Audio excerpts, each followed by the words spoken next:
So before you buy an 04 through 06 GTO e-brake, make sure to watch this first. So what my parking brake is doing is that this isn't working no more, so this one is. And after I put it out, I was trying to figure out why it wouldn't do that. Well, if you look up in here, it seems to me that the little clip that was supposed to go in this little metal bracket has popped out.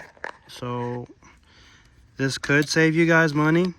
Popping that clip back in. I've already got mine out, so I'm gonna go ahead and replace it. But if you guys look at this one, when I get this, you see how that's just going back and forth? This might be able to be popped back in if you're trying to save some money, but it also could be bad. I'm gonna try to put it back together, and I'll let you guys know by the end of this video. After using needle nose pliers, there we go. Make sure it has the same amount of motion.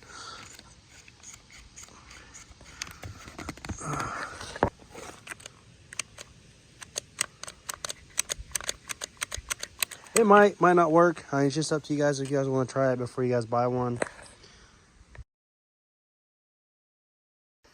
What's up, guys? I'm working on my 2004 GTO. And a common problem with these things is sometimes that the e-brakes, whatever, they end up going out. So couldn't really see a video on it, so I decided to make a video on it just to help those who are kind of confused on how things work. So here's my new handle along with the cable and everything else. The adjustment issue, I think it's already pre-adjusted from the car before me, so I don't know, you know, I'm not really sure exactly on how to do the adjustment if it needed it. I'm just going to check it out and try it. And here's where I need to, they cut this off, so I'm going to have to put this together. But let's get to it. So first things first, I have seen that you're probably going to have to take out the seat. You probably can get it without it, but I'm just going to go ahead and do that just so it can I can get it out, in and out faster. It's going to take me a couple of minutes to get it out. So I'm gonna go ahead and remove this seat real quick. So you're gonna have to remove all these plastic pieces to get to your bolts on your seat. I'm just gonna go ahead and loosen up the back too, and then I'm gonna move the seat back, and then we'll loosen up the front, and then take out the front bolts, and then reach around and grab the back bolts. Boy, do I have some cleaning up in here to do. But those little bolts are 5/8 or different. I didn't use anything else, so it could be a 16 or 17. I think 17 was too big, so I went to 5/8. And then next, after I got the seat out, after you undo these two little wires here, you pull up on this lever here, and that'll give you access to this cable bolt here, which is a 10 millimeter. I just kept turning it with this little ratchet here, or wrench.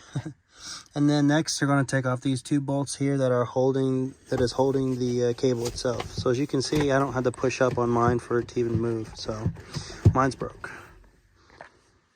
Now take note that these are the 5/8 as well. The bottom one does go on top, and the long one does go on the bottom. Now what I'm going to do is I'm going to yank this up, and I'm going to take the cable out and put it in the new one.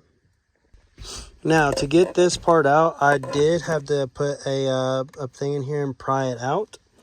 So hopefully when I put the new one back in, it fixes and it goes right in without any hesitation. So I'm going to try to take apart the other one and put this one in.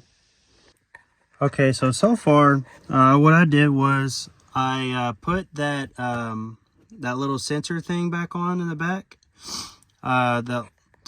So first thing that I did was put that wire back on in the back, and then I went ahead and fed this through and got the top bolt on.